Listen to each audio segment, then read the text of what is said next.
여지없이 당신이 따라섰던 거겠죠. 만나뵈서 반갑습니다. 한민호술 어로노술 강사 이야기입니다. 박수를 2번 강요한 것 같아서 죄송합니다. 약술용 논술이 올해 좀 더 확대됐죠.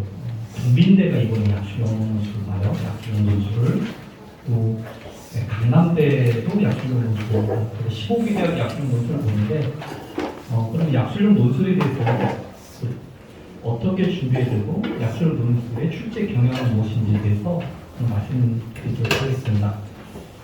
자, 내용은 약술용 논술 국어지만요. 뒤에 내용은 약술용 전반에 대해서 말씀드릴 거예요.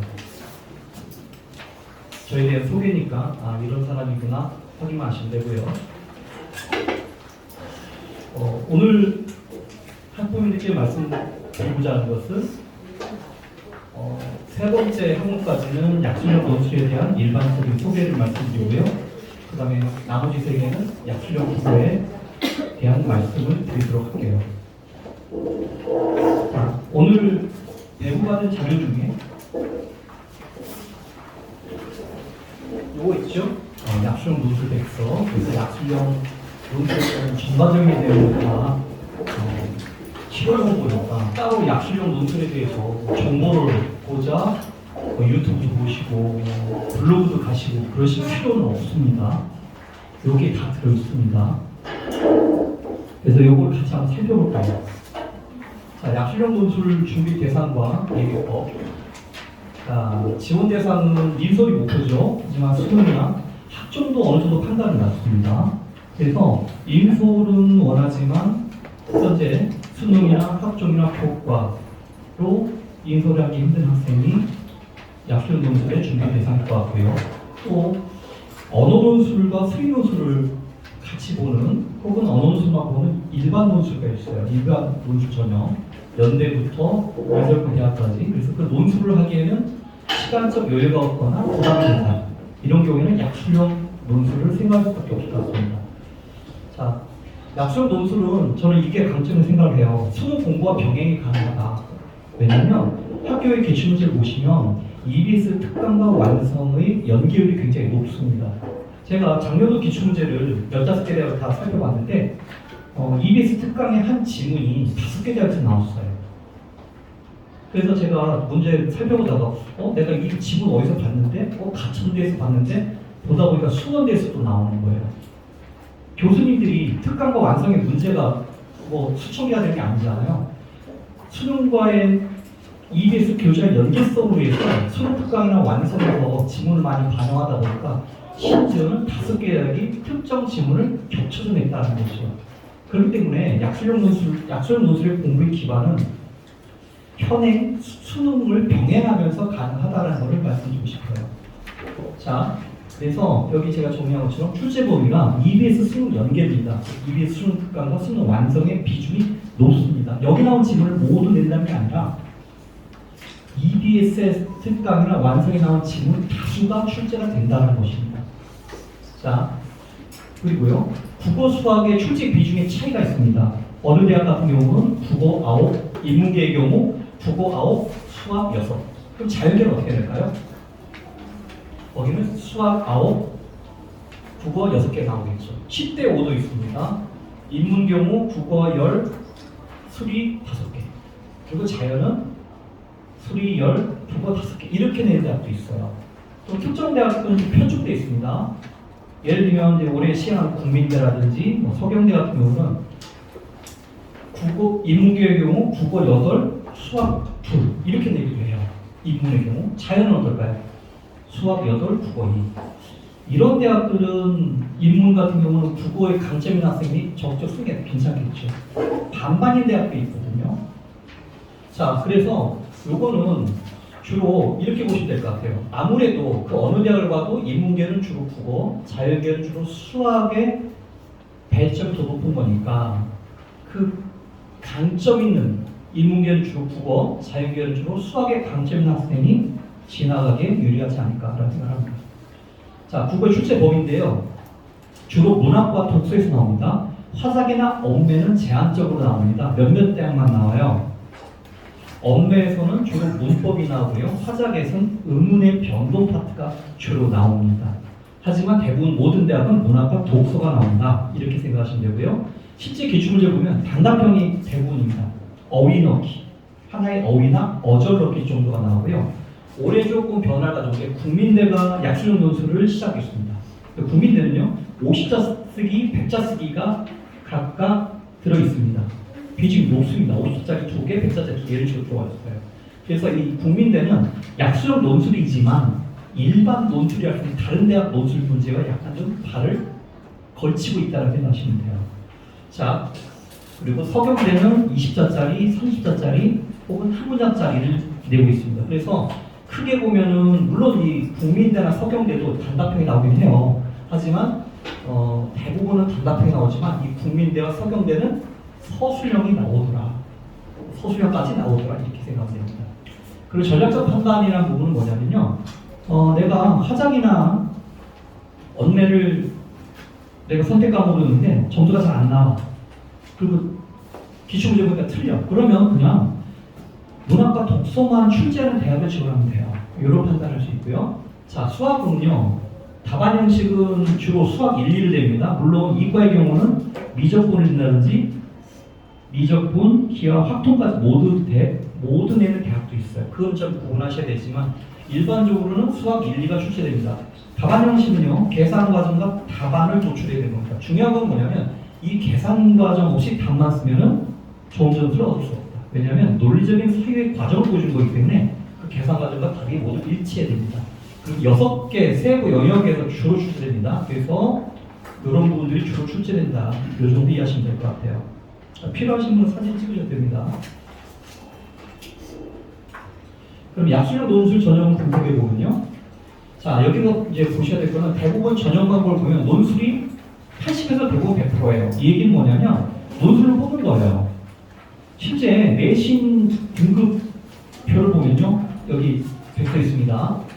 보통 약수형을 지원 학생들이 4등급에서 6등급대예요. 내신이. 그런데 4등급에서 6등급대 아이들이 내신의 격차가 크지가 않습니다. 학교에서 반영하는 환산표를 보면요. 그렇기 때문에 내신은 실질적 반영이 극히 미미하다. 그래서 내신은 신경 쓸 필요 없다는 겁니다. 그리고 보시면 알겠지만 수능 최저 기준이 있는 대학들이 있는데 이 기준이 아이들 입장에서는 좀 힘겨울 수 있는 대학도 있습니다. 예를 들면 국민대 같은 경우는 국수형 사과 1이라는 거는 한 과목이라는 뜻입니다. 2학 6이니까 좀 버거울 수 있죠. 하지만 국민대가 차지하고 있는 학교 위상을 생각할 때 이 최저는 적절 수준인 거죠. 그리고 여러 대학 보면 뒤로 가보시면 이렇게 최저 학력 기준이 없는 경우가 일반적입니다. 그래서 일반적으로 그 약수형을 준비하는 학생들은 한 개 정도만, 국수형 중에 한 개 정도만 3만 맞아도, 그죠? 대부분 대학은 다 지원 가능하다라고 생각하시면 되고요. 이런 데는 특수과죠. 의예과예요. 3개 각 학일 약수형인데 이런 경우는 굉장히 수체도 높죠. 그리고 고려대 세종 경우 국수형 사과 3학 5 굉장히 높죠. 그래서 이러한 이른바 취업 잘 되는, 그죠? 의치한 약이나 한 이런 데는 좀 최저가 높다라고 보시면 될 것 같아요. 그리고 여기 좀 전에 제가 말씀드린 거 다시 언급하고 있죠. 학부에서의 학생부의 석자 등급은 반영되더라도 등급 차이가 매우 미미하다. 요 책자에 2페이지인가요? 거기 나와 있으니까 보십시오. 자, 약수형 논술 출제 범위다. 아까 제가 초반에 말씀드렸죠. 국어는 주로 문학과 독서가 나오고요. 수학은 수학 1, 2가 나오더라. 그래서 문학 개수를 보시면요. 9대6, 8대2, 3대7, 5대5, 8대2, 2대8 이렇게 되어 있는데요. 이렇게 생각하시면 돼요. 9대6으로 나오는 대학과 10대5로 나오는 대학. 그런 대학들이 거의 절반 이상입니다. 여기 보시면 가천이나 가천이나 삼육이나 어디 있습니까? 수원이나 신안이나 한신 같은 경우는요. 대부분 9대6 아니면 10대5예요. 그러니까 인문은 국어 쪽에 10을 주고요. 자연은 수학 쪽에 10을 주죠. 그러니까 출제 비중이 9대6과 10대5로 나는 게 일반적이고요. 앞장을 보시면 좀 특이한 대학들이 있죠. 예를 들면 강남대 띄고요. 국민대가 아마 올해 굉장히 약술용 중요 학생들 입장에서는 굉장히 핫한 자리라고 생각합니다. 물론 선발위원이 적어 보이긴 하죠. 하지만 이거는 일반 논술을 본 대학들도 선발 인원이 120명, 80명 이런 경우가 많아요. 그렇기 때문에 이 인원이 결코 적다 볼 수는 없고요. 특징을 보시면 이 강남대, 올해 시행하는 강남대와 국민대 경우 인문 혹은 인문 사회결이 8대2죠. 그러니까 수학의 반영 비율이 상대적으로 적다는 거죠. 우리 아이가 국어 EBS 특강 문제 웬만하면 다 풀어. 국어는 1, 2야. 수학은 5, 영어 5야. 그럼 어디 가야 돼요? 어디 써야 돼요? 국민대 써야 되는 거예요.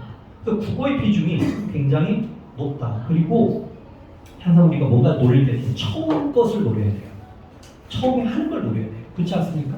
초심자의 행운이라고 하죠. 처음 하는 것을 노려야 됩니다. 행운이 있을 수 있다. 자, 그래서 보시면 8대2, 자연은 2대8입니다. 그리고 출제 범위는 이 기출문제 일단 보실 텐데요. 문법 문제가 나오긴 했어요. 원래 학교에서 발표한 거는 문법 안 내고 이 두 가지만 낸다고 고등국어, 1학년 때 국어하고 문학 독서만 냈는데 여기에 나온 거가 있어서 국민대는 다 해야 된다는 생각이 들고요. 특이점은 국민대 자연계열은요. 미적분을 봅니다. 미적분을 봐요. 그러니까 국민대 자연계는 미적분을 나온다. 무려 8문제, 수학은 2문제 정도. 아마 문학하고 독서에서 하나씩 나올 가능성이 높다. 이렇게 이해하시면 될 것 같아요. 자, 그 다음에 근데 학교를 보면 어떻습니까? 학교들이 서로 비슷하죠? 이게 적성서가 폐지되면서 약술형 언어로 바꾸면서 가천대가 하나의 모범을 보여주니까 수원대가 따라가고 상륙대가 따라가고 해서 문제의 구성이라든지 출제 범위가 다 비슷해요. 자, 그래서 특이한 점은 뭐 선택 과목으로 엄매, 지금 문법이 나온다고 했죠? 이런 것들이 있지만 수학을 보시면 큰 차이였습니다. 이 대학들 보시면 이렇고요. 일반적 비중이 이렇고요. 특이한 거는 서경과 을지입니다. 서경대 같은 경우는 공통입니다. 인문자의 구분 없이 뽑고요. 문제 비중도 4대4입니다. 자, 특이한 건 을지대죠. 여기도 7이죠. 대부분 어느 학과를 선호할까요? 을지대는요. 작년에 선호해보니까 인문학 거의 안 쓰고요. 다 자유계열, 간호학과 써요. 간호학과. 그래서 을지대 간호학과 쓴 학생들이 대부분이었습니다. 그래서 일본문학. 자, 이 정도 보도록하고요. 수학만 출제한다 하겠습니다. 요거는 대부분 다 이과죠. 좀 아까는 국어 수학 다 출제하고요. 여기는 수학만 출제합니다. 근데 문제는 한국공학과 한국기술교육 어딘지 모신다는 거예요. 그죠? 뭐 청주에 있고 뭐 안산에 있고 그럴 겁니다. 자, 관심 가는 건 가천의회죠. 미적분까지 보고요. 고려대 세종은 약학 계열 같은 경우는 미분, 미적분, 확률, 기하가 다 나옵니다. 약학과니까 그런 것 같아요. 선발료도 얼마 안 되고요. 자, 그리고 요 다음에 세계대학인데 한국외대 글로벌, 홍익대 세종, 수리만 봅니다. 그래서 요 5개 대학, 6개 대학은 자연계열만, 그리고 수학만 보는 대학이다. 이렇게 보시면 될 것 같아요. 자, 약술형 국어에 대해서 출제 개념 말씀드릴게요. 이거는 국민대입니다. 국민대가 올해 처음 시행하다 보니까 국민대 모의고사를 발표했어요. 그래서 제가 이제 풀어봤죠. 풀어봤는데 느낀 뭐냐면, 아, 이거는 가천대보다는 훨씬 더 어렵구나. 일단 지문이 많이 나와요. 지금 약술형 논술 보는 대학 중에 작년까지는 그 중에 탑 레벨인 대학이 가천대였거든요. 근데 가천대와 국민대의 기출문제, 얘는 이제 올해 10문제밖에 없으니까 구분해보면요. 국민대 문제는 한 단계가 더 높다고 이해하시면 돼요. 첫 번째 특징은 뭐냐면 지문이 하나가 아니라 2개, 3개가 나오고요. 문학하고 독서에 나오는 작품들이 연관돼서 나오기도 하고요. 심지어 자연계 문제는 그림을 그려와 이것도 나옵니다. 그래서 이 국민대는 학생들이 올해 굉장히 관심을 갖는 대학이지만 결코 녹록지 않을 거라는 생각이 듭니다. 그래서 제가 이제 분석해 본 거예요. 그래서 지문이 보시면 알겠지만 아까 좀 전에 말씀드린 것처럼 복수인 경우가 일반적이었습니다. 복수 2개. 대부분 가천대나 뭐 상륙대나 이런 데 하나씩이거든요. 2개가 나오고요. 지문 출처 보면 수능 완성, 수능 특강, 수능 완성, 수능 특강 돼 있죠. 그러니까 결국은 수능 EBS 특강과 완성과 연계율을 높여서 문제를 냈습니다. 그리고 특이점, 주제별로 골고루 냈습니다. 에세이, 문학 비평, 그리고 독서에서는 인문예술, 과학예술, 원래 과학기술이죠. 인문예술, 과학기술, 그리고 여기는 인문학입니다. 유념할 점은 50자, 100자 쓰기 각각 하나, 100자 쓰기 하나, 50자 쓰기 하나, 한 문장 쓰기가 있습니다. 약간의 일반 노트를 약간 반영하는 것 같아요. 근데 제가 보니까 요거는 100자 쓰기는 뭘 쓰는 거냐면요. 문단과 문단을 연결하는 한 문장이 뭐냐. 이 정도 수준이고 한 단락을 보여준 다음에 그 단락의 핵심을 맨 마지막 줄에 쓰는 거예요. 결론을. 그러니까 요거는 제가 수업 때 요약을 가르칠 텐데 요약하는 법을 좀 알아야 돼요. 그걸 모르냐 아느냐에 따라서 이 부분은 아예 손을 못 댈 수도 있다는 생각이 듭니다. 자, 그래서 일반 노출의 특성을 좀 가미하고 있다. 이 얘기는 다른 나머지 14개 대학과의 문제가 약간 좀 차이가 있는 부분은 이렇게 단문 쓰기가 들어갑니다. 이렇게 이해하시면 될 것 같습니다. 그리고 요거는 이제 인문 67번 8번입니다. 자, 과학 기술이죠. 여기는 이제 예술이 나왔으니까 과학 예술이고요. 사회과학, 철학 주제별로 골고루 냈다. 독서에서. 자, 그리고 특이한 거는 자연계입니다. 독서하고 국어국어서 냈는데 이 독서가 과학기술 관련된 제시문이 많이 나옵니다. 약술형은 그래요. 약술형 자연계는 6문제만 나와도 과학 지문이 보통 한두 개는 꼭 나오게 돼 있어요. 자연계니까요. 근데 여기는 한 문장 쓰기가 각각 들어있고요. 특이하게도 여기는 그리기가 하나 있어요. 그리기. 노드란 개념을 통해서 한번 그림을 그려봐라. 선분이 20개고 저분 몇 개 해야 된다. 근데 문제 만들기가 워낙 어려워서 실제 올해 국민대 약술형에서 이 그리기가 또 나올지는 되게 의문이 듭니다. 자, 그래서 국민대를 가서 해봤고요. 자, 요거만 보시면 돼요. 비중이 어떤가? 자, 가천대 같은 인문계 보시면 어떻죠? 비중이 주로 독서와 문학이 대부분이죠. 중간중간에 화작이나 언맹 하나씩 들어있습니다. 화작은 뭐가 나온다고 이제 기억나세요? 의문의 변동 중심으로 나오고요. 혹은 학생의 어떤 글쓰기에 대한 어떤 계율을 알아보는 것이 발표문이라든지 토론글이라든지 이런 거를 보여줘요. 그래서 만약에 나온다면 발표문이라든지 어떤 토론 학생 간의 논쟁의 글 거기에서 이제 첫 어절과 마지막 어절 쓰기 이렇게 해서 주어진 정보를 찾아내는 것 혹은 의문의 변동이 나오고요. 언매는 대부분 문법이 나옵니다. 그래서 가천대는 그렇기 때문에 언매와 그리고 의문의 변동이 나오기 때문에 이 부분을 좀 유념을 해야 됩니다. 아이들 오답률이 생각보다 높습니다. 자, 그리고 자연계는요. 언매는 안 나오지만 화작이 나옵니다. 대부분 뭐가 나오냐면요. 의문의 변동보다는 발표문 혹은 뭐 자신의 진로 계획을 세운 글을 학생이 쓰겠죠. 글쓰기 계획, 그 글쓰기 계획에서 필요한 정보를 찾아서 써라. 이런 것들이 나옵니다. 자, 그리고 세부 영역을 보면요. 과학이 의외로 많죠. 이거는 자연계에서 출제된 과학 지문이 들어가서 이런 착시 현상이 있는 거고요. 일반적으로 인문에서는 제시문이 하나 정도만 나옵니다. 과학 지문은요. 그 삼육대나 삼명을지는 이제 비슷한 출제 패턴을 보이기 때문에 정리한 거고요.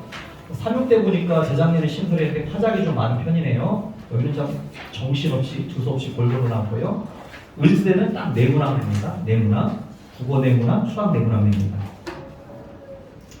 그리고 이거는 수원대입니다. 아주 심플하죠. 독서와 문학. 그리고 자연계도 독서와 문학 나옵니다. 논술백서 다 있습니다. 이 정도 말씀드리고요. 한신대, 신한대. 여기도 독서와 문학이 일반적이게 나오고 있고요. 서경대는 아까 말씀드린 바가 있는데 10자 쓰기, 20자 쓰기, 한 문장 쓰기 이런 게 나옵니다. 국민대보다는 좀 쉽지만 그래도 단문 형태를 쓰는 것이 한두 개가 나오더라. 이렇게 이해하시면 될 것 같아요. 그리고 얘네들은 4개 나오니까 문장의 그 문항 개수는 몇 개 안 되죠. 그리고 지금부터 여기 제가 말씀드린 것도 역시 논술백서에 있습니다. 그러면 국어 기출문제 분석을 하고요. 그 다음에 대입법에 대해서 보도록 할게요. 이게 국민대 기출문제입니다. 근데 이게 지금 학생이 있어야 같이 풀어보는 뭐가 있는데 의미가 있나 싶은데요. 이렇게 보시면 돼요. 국민대의 특징이 뭐라고 했죠? 지문이 2개씩 나오는 게 일반적이고 50자나 100자 쓰기가 나오더라라는 거죠. 이게 국민대 기출문제입니다. 자, 여기 보시면 알겠지만 기억을 참고하여 니은에 들어갈 50자 이내에 한 문장을 써라. 기억을 참고해서 니은에 들어갈 말. 그러니까 즉 했으니까 앞에 맥락과 같은 논리를 써야 된다는 얘기죠. 이걸 배워야 돼요. 그리고 니은을 참고하여 디귿에 들어가면 백자 이내를 써라. 자, 추론에서 쓰는 거죠. 앞에 논리를 활용해서. 자, 답은 뭐냐면요. 학교는 답안을 발표 안 했습니다만 제가 좀 풀어봤죠. 풀어보기 전에 실제 이 기출 제시문이 어디인지 찾아봐가지고 원문의 내용을 써봤습니다. 원문의 내용은 이겁니다. 즉 70억 지구 인구는 모두 한 별의 흔적을 공유하고 있는 것이다. 똑같이 써야 되는 거 아닙니다. 여기 나오는 맥락이 들어있으면 되고요. 중요한 거는 70억 지구 인구 한 별 흔적 공유 이런 핵심어 중심으로 정리돼야 돼요. 자, 여기 좀 길죠? 땀 흘려 이룩한 재화 기술, 지식, 능력 등을 아낌없이 사회에 나누는 그런 사람들은 나눔으로 수많은 사람 살리기도 하더라. 원문이 이렇습니다. 하지만 꼭 이렇게 써야 되는 건 아니죠. 왜냐하면 여기 나오는 재화 기술, 지식, 능력 등이니까 예시를 든 거거든요. 그 예시를 드는 것 중에 맥락 같은 거 쓰면 돼요. 자, 그래서 요거는 복수의 답안이 가능한 거다. 의미나 맥락이 일치하면 되는 거다. 이렇게 하시면 되고요. 요거는 연습을 해야 돼요, 학생들이. 국민들께서 쉽지가 않습니다. 자, 그 다음에요. 일반적인 문제요. 단답형입니다. 그래서 요거 같은 경우는 그 장문 상황이죠. 초보 작성에서 글쓰기 계획을 세운 겁니다. 그 글쓰기 계획에서 자, 보기가 있으면요. 보기를 활용해서 제시문에서 정보를 찾아내는 거예요. 약술형 문제 출제 원리는 이렇습니다. 문제를 읽고요. 보기를 통해서 내가 답안을 찾아야 될 정보가 무엇인지를 찾고 이 정보의 구체적 내용들을 제시문에서 찾아가는 거예요. 즉 제시문, 지문 전체에 대한 이해를 요구하는 게 아닙니다. 여기 있는 보기에 해당하는 부분을 찾아내서 해당 정보를 통해서 이 답안을 작성하는 겁니다. 지문 전체에 대한 이해를 요구하는 게 아니다라는 거죠. 그러니까 연습이 많이 필요한 거고요. 그래서 여기 답은 수요 제도입니다. 도나입니다.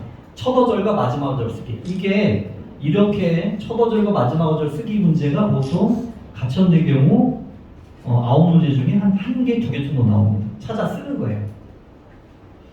요거는 딱 보는 순간 어질어질 하시죠? 과학지문입니다. 과학지문. 과학지문인데요. 문제 이렇습니다. 요 보기 1, 2주고요. 자, 문항이 2개 붙어 있습니다. 자, 이것도 마찬가지죠. 보기 1, 2를 통해서 내가 찾아야 될 정보를 찾고 정보가 어디 있는지를 지문에서 찾아가는 방식이고요. 요것도 마찬가지. 그래서 문제 풀 때 문제 읽고 보기를 읽고 그다음 제시 묻는 방식으로 접근하는 거죠. 그래서 답은 이렇습니다. 근데 실제 막 과학지문이 어려워 보이잖아요. 근데 어렵지 않습니다. 왜냐하면 글 쓸 때 우리 이렇게 하잖아요. 여기 보시면 이게 모델이 3가지래요. 그러면 서론에 무엇에 대한 모델은 3가지다 한다면 이 모델의 순서대로 순차적으로 아마 정보를 보여줄 거예요. 그럼 보기 보고 그 찾아가면 되는 거예요. 자, 요거는 6번 문항인가요? 요거 여기 보시면 알겠지만 의문변동이죠. 의문변동은 무조건 어느 대학이든 화작을 출제 범위를 넣었다면 의문변동은 나온다고 생각하고 의문변동에 대해서 달달하게 공부를 해야 돼요. 유음화가 뭔지 비음화가 뭔지 공부해야 돼요. 그래서 유음화에서 답안은 해당 어휘를 찾아라. 요 3가지 쓴 거였고요. 화작은 의문변동이 주다. 이렇게 보시면 되고요. 그다음에 요거는 이제 고전 시가죠. 고전 시나 고전 산문의 출제 범위가 현대 시나 현대 소설보다는 낮지만 아이들이 고전을 태생적으로 싫어하는 학생들 입장에서는 공포가 될 수 있지만요. 다행인 것은 여기서 이렇게 줄을 달아주고 그 의미를 알려줍니다. 그럼 실제 문제는 이렇습니다. 역시 문제 보고 보기 본 다음에 찾아가는 거예요. 자, 요건 이제 인문계 B형 문제고요. 답이 시어를 쓰는 거고요. 해당 시연 혹은 행을 쓰는 겁니다. 어려운 거 아닙니다. 요거는 현대소설 같습니다. 요것도 마찬가지. 요거 문제 읽고 문제 읽고 보기 보고 해당 정보 찾아가요. 항상 접근 부분 똑같아요. 이게 반복 연습해야 되는 거죠. 답은 외송 송백. 저는 이 문제 기억나는 게 뭐냐면 요거 제가 10초 안에 풀었어요. 왜냐면 대충 읽고서 무엇을 했는데 여기다가 소재가 외송 송백 딱 두 가지밖에 없어요. 둘 중 하나는 외송이고 하나는 송백이겠죠. 그럼 해당 정보 찾아가서 외송 보고 송백 문제 읽으니까 10초밖에 안 걸린 거예요. 근데 우리 아이들은 어떻죠? 이 보기부터 차분하게 있습니다. 저라면 이거부터 읽을 것 같아요. 이거부터. 글쓴이는 곱게 자라는 본성 잃어버린 것을, 그리고 곱게 자라는. 근데 느낌상 외송 느낌 안 좋잖아요. 그죠? 송백. 자, 읽어보시면 외송은 부정적으로 언급하고 있고 송백 긍정적으로 언급하거든요. 본성을 잃어버렸어요. 곧게 자라요. 그럼 이거는 한마디로 저번에 통밥으로 금방 맞출 수 있는 문제예요. 제가 이 얘기를 왜 말씀드리냐면 이런 문제 학교에서 제시한 풀이 시간은 몇 분이나 되냐면 4분, 5분, 6분, 7분 이렇게 구분되어 있어요. 이것도 아마 5분인가 그럴 거예요. 그런데 제가 이 말씀을 드리냐면 제한된 시간 내에 국어 수학 다 풀어야 되잖아요. 그죠? 그럼 수학에 국어가 9문제, 수학이 6문제일 때 시험 시간도 9대6으로 나눠야 될까요? 그건 아니죠. 국어는 만점 지향하되 빨리 풀고 수학에서 감점을 최소한 줄이는 방식으로 가야겠죠. 특히 인문의 경우. 답까지 도출한 과정이 부분적으로 나오고 거기까지 채점한단 말이죠. 그래서 제가 학생들 항상 하는 얘기는 국어는 빨리 풀어라. 빨리 푸는 연습을 하고 학교에서 권장하는 시간 내에 풀 생각하지 마. 학교에서 뭐 4분, 5분, 6분, 7분인데 제가 볼 때는 1분이면 풀 거를 5분 이렇게 하거든요. 그럴 필요가 없다라는 거예요. 한마디로 결국 두 개 선택지 중에 하나 쓰는 거니까 요거 읽은 다음에 본성을 잃어버린 곱게 자라는 빨리 찾아보는 거죠. 외송과 송백이라는 어휘가 표현된 빨리 찾아 동그라미 치는 거예요. 금방 찾을 수 있는 거죠. 이 내용 전체를 이해하지 못해도 아무 상관없는 거예요. 자, 요건 보통은 인공지능 얘기니까. 근데 범죄 능력에 관련된 얘기네요. 인공지능의 범죄 능력. 역시 이것도 읽고 서경대예요.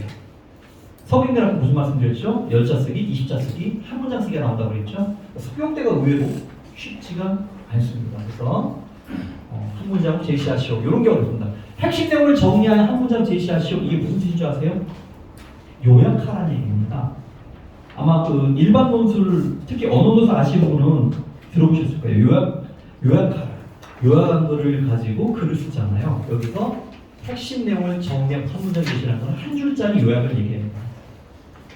그래서 서명대하고 국민대는 일반 논술의 유형이 약간 들어있으니까 이건 일반 논술에 나오는 논리를, 일반 논술에 나오는 유형별 해결법을 수업을 통해서 좀 습득할 필요가 있습니다. 그리고 이렇게 생각해도 될 것 같아요. 우리 아이가 국어는 뭐 1등급 나와. 근데 우리 아이가 일반 논술을 해. 예를 들면 경희대 라인, 건대 라인, 동대 라인 이쪽을 준비하고 있어. 그죠? 뭐 숭실대도 쓸 거야. 그럼 국민대도 그냥 원서 하나 약수용수로 넣어둘 수 있는 거예요. 어차피 수능과 병행하는 거니까. 그리고 우리 아이는 뭘 풀고 있어요? 100자짜리, 200자짜리 그걸 넘어서는 400, 500, 1000자짜리 써본 놈이에요. 그러면 쉽게 50자, 100자는 쓰지 않을까요? 그래서 저는 국민대가 갖고 있는 약술 논술 역할의 의미는 뭐냐면 인문 논술을 공부하는 학생 중에 그죠? 수능 성적 국어 괜찮게 나오고 문학 독서 잘해. 그러면 육논술 할 거면 일반 논술 플러스 하나 약술형 국민을 넣으라는 거예요. 그러면 괜찮은 선택이 될 수 있지 않을까라는 겁니다. 자, 약술형 국어 대입보인데요. 자, EBS 연계 특강 완성 중심으로 공부하는 게 가장 좋아요. 작품 수도 63개, 61개입니다. 문학 63개, 비문학, 즉 독해 61개입니다. 이런 그냥 막 공부하면 돼요. 수능 특강은 여름 이전까지 원래 2번 공부했었어야 돼요. 아니 완성, 수능을 특강을 공부하고 완성을 공부하는 완성이 5월 말쯤에 나오잖아요. 수능 특강은 최소 2번 돌렸어야 돼요. 그 수능 특강 국어를 문학이나 독서를 2번 돌렸으면 실질적으로 그리 어렵지 않게 느껴져요. 약수형 논술이. 자, 그래서 출제 범위는 그렇습니다. 뭐 뻔한 거죠. 고전시가 현대시, 고전사문 현대소설, 급수페이지 갈래복합, 인문예술, 사회문화, 과학기술, 주제통합, 편제가 이렇게 되어 있습니다. 그죠? 요 내용들을 2번 보면요. 시험장 가면 약술형 논술 보러 갔으면 예를 들면 국어 9문제 중에 한 5-6문제는 어디서 본질문 나와요. 자연계의 경우 6문제 보는데 내가 본 질문 거기서 서너 개 나오게 돼 있어요. 자, 그래서 요 말씀 드리고요. 그리고 가장 좋은 거는 약술형 기출문제 풀어보는 거예요. 근데 이제 학교에서 치사하게 가천대 같은 경우는 인쇄도 안 되게 해놓고요. 인쇄 안 되게 돼 있어요. 무단 전제 무단 복제 금지 이렇게 해가지고 학생들이 굉장히 보기가 싫어요. 그죠? 저는 그 무단 복제 그걸 뚫고서 한글로 바꿔놓습니다. 힘들어 죽겠어요. 그래서 이런 기출 문제를 꾸준히 풀어오는 것도 도움이 될 거다. 자, 요거는 출제에는 대비구예요. 저는 문학이든 독서든 뭐가 중요해요? 해제예요. 수능 특강이나 완성 보면요, 뒤에 해설하고 답이 있죠. 해제 보면 그 작품에 대한 이해, 그 설명문이 독서에 나와서 그 설명문에 대한 내용이 핵심이 다 나와 있어요. 어디에? 분철할 수 있는 그 얇은 해설지 다 들어있습니다. 그래서 그 국어 문제를 만약 푼다면요, 뒤에는 해제 내용을 다 한번 살펴보라고 하세요. 실제 학교에서 문제 만들 때 그런 방식을 안 하세요. 해제를 딱 갖다가 보기로 놓고 문제가 가능해요. 소설 무엇은 1930년대의 일제 치하의 지식인의 고뇌를 보여주는 글이다. 그럼 실제 문제가 어떻게 되냐면 보기에 딱 나면서 괄호하고 답이 뭐냐, 지식인, 그렇게 되는 거예요. 그래서 문학이든 비문학이든 해제를 공부해라. 해제를 공부해라. 자, 그리고요, 해제 숙지가 왜 중요하냐면요, 특히 시 같은 경우는요, 시는요, 주요 소재, 주제, 표현사의 특징, 이런 게 답안이에요. 보통 이런 게 답입니다. 이런 게 보통 답이에요. 시인의 어떤 정서를 드러내는 소재가 뭐니? 이런 것도 있었어요. 시인의 슬픔을 드러내는 시각적인 소재가 뭔가를 다 달래요. 시각적인 소재. 중간에 흰눈 뭘 써야 돼? 흰 눈 하면 되잖아요. 그걸 틀리더라니까요. 나무? 뭐 이렇게 쓴 애도 있어요. 자, 그래서 주로 나는 게 이런 거예요. 핵심 소재 뭐냐, 주제가 뭐냐, 주제도 쭉 준 다음에 중간에 가로치기, 거기다 어휘 하나 넣기, 이런 식인 거예요. 자, 그리고 중요한 부분은요, 문학에서 이게 있어요. 문학 작품 2개가 출제되잖아요. 그러면 시어나 시구의 대응 관계, 요거 실제 EBS에서 많이 내는 문제 유형이거든요. 이런 거 잘 보셔야 돼요. 대응 관계와 주제의식, 정서, 이런 것들 중심으로 읽어야 됩니다. 그 물어보는 게 이런 거예요. 자, 가와 나의 시를 보고요, 가의 시어와 대립적인 관계에 있는 시어는 뭐냐, 뭐 이런 식으로 물어보는 거죠. 자, 그 독서, 즉 비문학 경우도요, 핵심 내용 파악할 거, 문제 분석을 통해서 내가 활용할 정보를 찾는 거죠. 제시문에서의 핵심 내용 찾는 거, 요거 연습해야 되고요. 그리고 어휘력이 좀 필요합니다. 특히 동의어나 반의어를 좀 정리할 필요가 있어요. 자, 그래서 동의어와 반의어를 통해서 제시문에 복수의 이론이 있다면 그 대응 관계를 살펴볼 필요가 있다. 이런 거예요. 그냥 수험생들이 알아들 텐데 학부모님께서 이걸 디테일하게 수능 문학이라든지 수능 독서를 공부하지 않았잖아요. 그죠? 그러니까 이런 거라 좀 더. 핵심 이것만 있으면 돼요. 해제를 열심히 씁니다. 해제를. 자, 그 화법과 장문은요, 가천 사격 상명 출제입니다. 그래서 요거는요, 그냥 모두 보면 돼요. 모두 보면 돼요. 화법과 장문. 주로 글쓰기, 뭐 예를 들면 토론이라든지 발표문이라든지 자신의 진로에 대한 글이라든지 다양하게 나옵니다. 자기소개서 같은 것도 나와요. 그 문제는 되게 쉬워요. 근데 아이들이 많이 틀린 거는 사작에서 많이 나오는 문제 중에 의문의 변동, 그거는 아이들이 틀릴 수가 있습니다. 물론 의문의 변동에 써야 될 답안이 뭐 기억력 비교돼서 3개를 요구하게 되고 4개를 요구합니다. 거기서 1개 정도 더 틀릴 수 있죠. 근데 그 감점 때문에 떨어질 수 있는 거예요. 그래서 의문의 변동은 열심히 공부해야 되고요. 이 3개 대학을 선택한 학생들은 그 언어에서는 문법이에요. 문법이 주로 나옵니다. 문법. 그래서 요 대학들이 나오니까 모든 기출문제를 풀이해야 될 필요가 있다 라는 생각을 합니다. 생각보다는 제가 뭘 듬성듬성 얘기했는지 시간이 빨리 지났네요. 자, 수능 전까지 학습법. 자, 국어 얘기입니다. 지금 국어.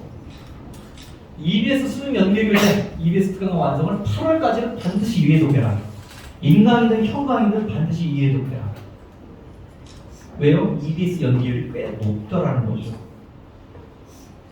그리고요, 수능 최저 요구한 대학을 대비했을 때요, 국어 수학으로 충족이 한목적이지만 어릴 때는 탐구로 충족해야 되겠죠.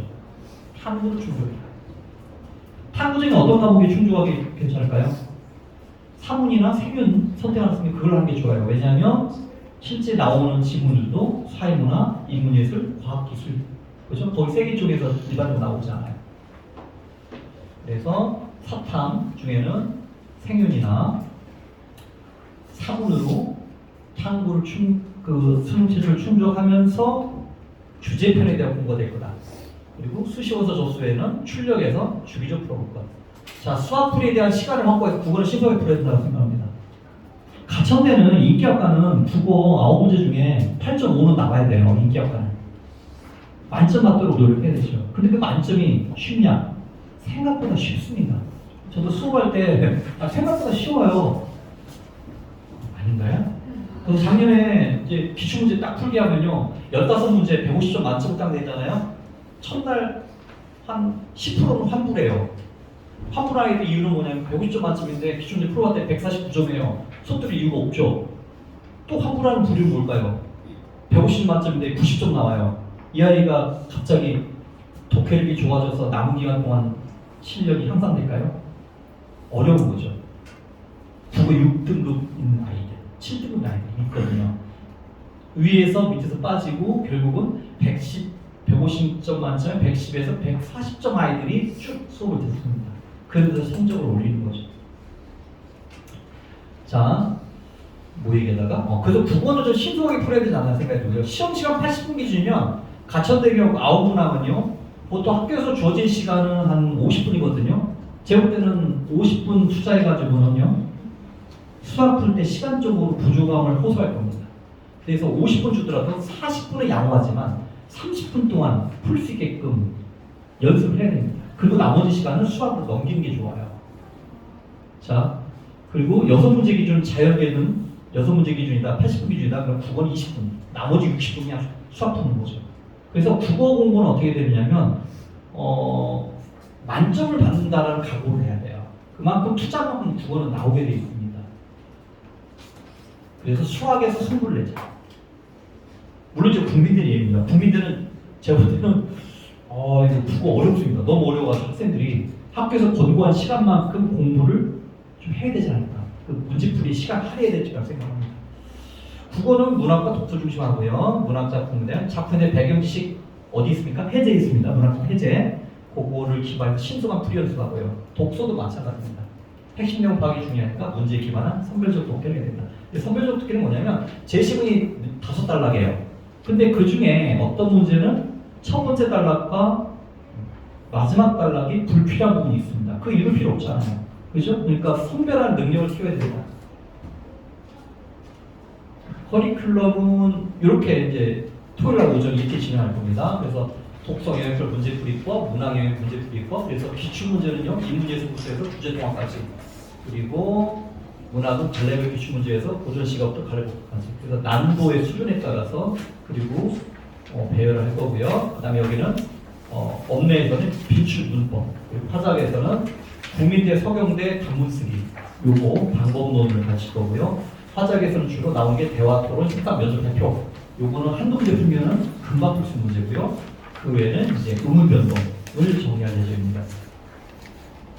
그리고 이거는 이제 90월이에요. 90월은 EBS 연계 교재인 특강과 완성해서 주문하니까 제가 문제를 만들어요. 문제를 1년에 한 200개 이상 만듭니다. 그걸로 진행합니다. 왜냐하면 적중할 수 있거든요. 뭔가는 적중하거든요. 수십 개가 적중하니까 아이들 입장에서는 그죠? 공부에 많이 도움이 되겠죠. 그리고 이제 파이널 쇼입니다. 네가 뭔데 문제를 만드냐 하시면 제 경력 보시면 예전에 내가 로스쿨 문제도 그 문제 출제위원이었고요. 이진호 출제 문제 잘 만들어요. 믿고 맡기시면 될 것 같아요. 뭐 하실 건 없고요. 하다 보면 기계적으로 막 만들어요. 자, 요거 제 수업입니다. 저희가 언어 노술, 이분 노술 강사 때 어쩌다 하다 보니까 약술형 수업을 많이 하게 됐어요. 그래서 토요일은 한림학원. 우리 집이 성북 미탐 바로 뒤인데, 그럼 성북 미탐 가셔도 상관없습니다. 설마 동작이나 마포에서 오신 분 없겠죠? 이렇게 수업을 진행합니다. 그래서 한림학원에서 토요일 날 오전에 진행한다. 요거 말씀드릴게요.